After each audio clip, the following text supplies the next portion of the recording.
Alrighty, welcome back to another special edition of Politics Fits You on Franklin Pierce Global Radio. I'm Dante Camacho, joined by Caitlin Achardo, Paul Lambert, and Casey Eldridge. We have a very special guest here, John Catsimatidis Jr., the son of John Catsimatidis, principal of the Red Apple Group. John, it's great to have you here. It's great to be here. Thanks for having me on. Absolutely. John, the first thing I want to ask you is kind of, you're a young guy, as we're all young guys and girls. And the first thing that I got to ask is just kind of, in terms of the youth vote, youth political participation in general, what do you think is probably the best way for youth to get involved with politics nowadays, coming from your perspective? It's a good question, and it's a question I've asked a long time because I was very involved politically when I was in college and a little bit before that. I was head of the kind of local political chapter at my school, and I also became chairman of the of that party's college group for my state. So I was involved in helping organize volunteer activities and on all that. And social media is new. It's not that new, but it's really getting more and more. It's fully saturated now. But I think the best way for people to be involved is the most natural way, and that's probably getting out there and communicating and talking about issues and debating them. So Go ahead. no, go ahead. John, you mentioned social media. Yeah. It seems like, what's great about the advent of the internet and all that kind of stuff is you have access to more information than ever Sure. before, but you also have more access to misinformation than ever before. How should people try to navigate through kind of those tricky waters and keep from running into the fake facts, if you will? So it's a really good question, and if I just kind of take a step back and kind of a trend that I've been talking about for quite a few years now is if you look at the transfer of information between kind of news generation and actual receiving it over the last 600 years or so, it's really undergone a fundamental change where kind of pre-Gutenberg, pre-printing press, all of the information flow was via oral tradition. You would go to the smartest person in your village, the smartest person in your tribe, and say, these are the facts, how should I interpret them? And then it would be a discussion. And often it was a discussion amongst a variance of different people. So it was a really small kind of area where you could kind of come together with your solution. Gutenberg comes along, printing press comes along, and suddenly the power of information moves to the wealthy. The wealthy get to decide what gets printed and what gets in people's hands. People start to learn, people start to read.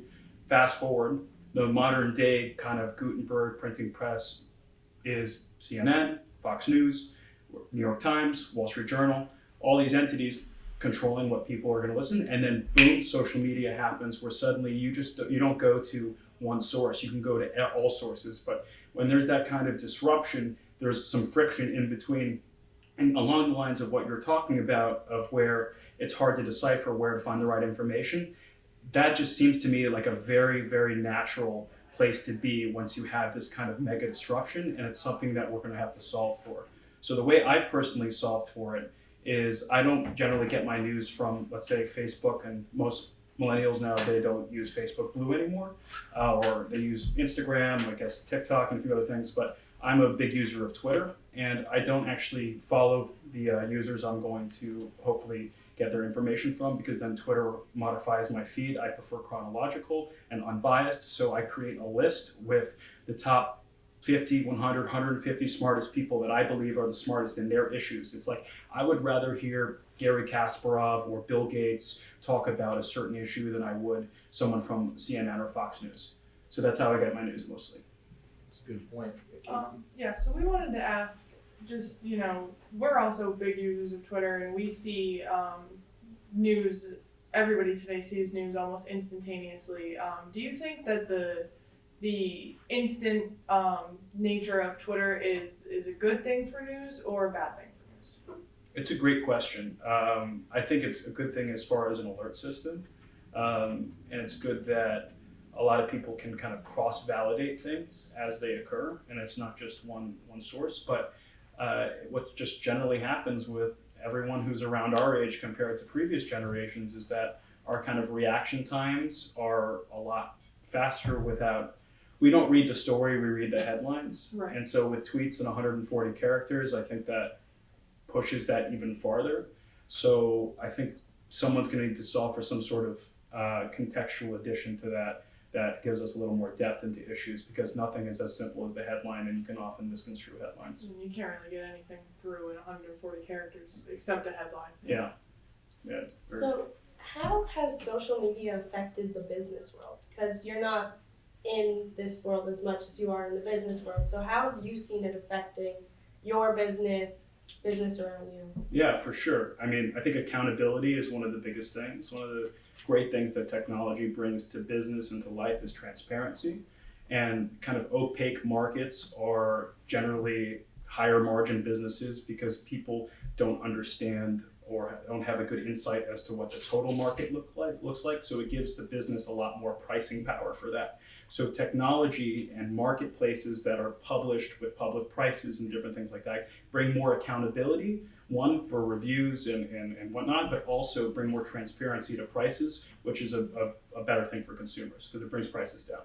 Right, and we've asked you a lot, and your father a lot, about like how young people can get involved in politics. On the flip, how can young people get involved in business? I mean, I think one of the great things, and some people argue is not so great things, but what's happening over the last 10, 15 years, where people see Mark Zuckerberg starting Facebook in his dormitory and then suddenly wanted to create their website. I remember when so I was involved in technology at a very early age, and I've always idealized entrepreneurs. I grew up with my father, who was, as you guys spoke to him, he's the American dream. And so I think an increased focus on kind of entrepreneurs and whatnot is going to constantly fuel this. It's kind of like, I hate to say this, but the previous generation that got really motivated and excited to get into science, technology, engineering, and math because we went to the moon, because we did something that was hard, as JFK said. It really inspired a lot of people to get involved. And so I think some of these great success cases that are happening nowadays are inspiring more and more people to get involved into business. And with the internet, it's an incredible platform that you're able to create these things in rapid release. And the person who creates the best kind of product offering will get to everyone, regardless of cost, versus used to be at the mercy of the distribution channels. Now everybody gets distribution. Same thing with music. I mean, Spotify and SoundCloud. A lot of artists nowadays are coming. I'm sure you guys use SoundCloud too. A lot of artists are getting popular from SoundCloud because there's unlimited distribution, and the best things get retweeted. Yeah, John. One thing that I think is actually kind of going off of a lot of what you just talked about there, that not only just a lot of young people, but just people in general are worried about, is that as the economy changes, as industries that were once perfect for people without college degrees, whether or not that's transportation, specifically truck driving, as things like this go away and automation becomes the norm essentially for a number of different really powerful industries, we think a lot about how this is going to affect specifically non-college educated people in the future, and that's enormous problems, people losing jobs that they've relied on for so long, as we had seen in the Rust Belt with different types of factories. But this will also definitely affect the college-educated population as well. Maybe not equally, but it will definitely affect it, especially now that STEM jobs, for example, might even be affected by this. You once, although there's a lot of people who are getting into coding now, there's still a lot of people in coding who are worried about what happens when the AI comes in that can code. Absolutely. So from your perspective, where can we go with this? What do we do about this type of thing? Being in business and seeing the types of changes right now, you'll be engaged with this for a while. How do we kind of come to some sort of solution? I wish I had a straightforward answer, and that is a really good question, because it's one of the biggest problems that's plaguing our country, and one of the reasons that we're having so many problems. This kind of dislocation of the labor force, and if you really look since 20 years ago or so, the value of labor per capita has been going down significantly because of technology, globalization, and a few other reasons. And so I really am upset when a lot of academics, especially on the West Coast, say, "Oh, they could just learn to be programmers." Right? You're going to have a 55-year-old coal miner. My grandfather on my mom's side was a coal miner. You're going to have a 55-year-old or a 60-year-old or a 45-year-old coal miner suddenly learn how to do Python in a field that might actually innovate itself away, Right. because of GUI interfaces where you can just kind of patch these things together. So it's a really important question, so I believe in trade schools and trade education. It's a lot easier to retrain a out-of-work factory worker to do things in the trades than it is to be a programmer. I'm generalizing there, but I would just assume that. And you could have, just kind of thinking off the spot now, you could have kind of programs where virtual reality is getting to, and augmented reality is getting to a place where you'll be able to even, let's say you have a VR headset where you could send it to a large group of dislocated workers that could teach them, how to look at certain things in the trades, and then even have augmented reality headsets where while they're actually doing it, it says, do this, and then this, and then this, and then this. So tech-enabled workforces, I think, will eventually help things. I don't have a better answer for you, but it's a really important, That's important great. thing. Do you think we're paying enough attention to that issue of automation and to the loss of jobs to technology? Do you think that's something we're focusing on enough in this election cycle, or just as Americans in general? It's a great question, and I don't think so. Yeah. I don't think we're focusing enough on it. And as much as we push our local Americans to get STEM jobs, we're also importing record numbers of and I'm not taking a position on this, but record numbers of H-1B visas, for example, where you're having a kid from Iowa get a $30,000, $40,000 student debt to learn programming, and then you're importing foreign labor to do that same job. A lot of people are pissed off about that. Sorry for my language, but I think there needs to be increased emphasis on making sure that we're prioritizing the American people. I do want to ask you, John. Your dad. We were walking down the hall, and your dad has this wall of photos with all sorts of people involved in the political process. Has that had any impact on how you see the way politics works, and how has that shaped you? That's a good question. I've been involved in politics my whole life on both the Democratic and Republican side. And so I think that kind of contact, and my dad is a very middle of the road person. He believes in his principles and believes in common sense, and will work with candidates and will support candidates that are along that line of common sense. So I'd say my dad, aside from inspiring me about entrepreneurship and business, has inspired me to have a more level head, middle of the road path. And would you ever think of running for office in the future? I don't think so. No, it's not for everyone. It's not for me. Well, maybe if you're not running for office, where are we going to see you? What's your end goal? I'm going to go to Mars with Elon. That's a good goal. Yeah. John, another thing that I want to ask you is kind of related to actually something that we talked about with your father, is sort of this modern type of phenomenon, I guess you could say. I'm not sure if it's really a modern phenomenon, but it's certainly a trend that's kind of growing in politics, as we have wealthier candidates who are, have the ability to self-fund their campaigns.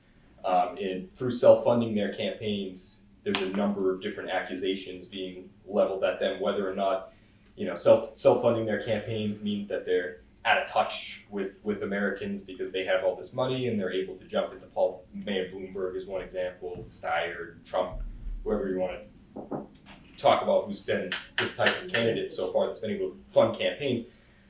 Do you think that that might be the case, or do you think, to the contrary of that, there's this argument where actually candidates who can self-fund their campaigns are more outside of their political establishments?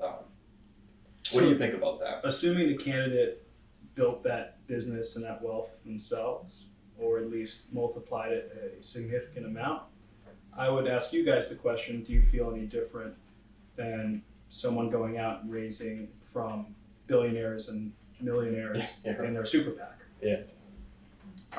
I'd say there's probably a difference. I believe in general, I think, like, from this last cycle, I think Mike Bloomberg is an obviously incredible business person, and has demonstrated that, and I thought it was his absolute right to go into the race and do that.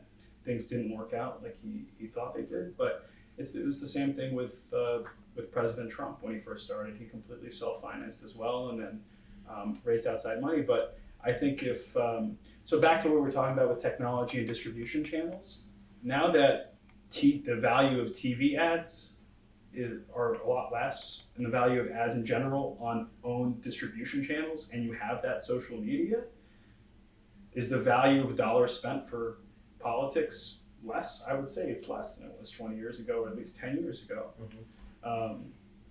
So, I mean, Hillary Clinton raised a significant amount more money and spent more than President Trump, but President Trump still won, but that's for a variety of different reasons.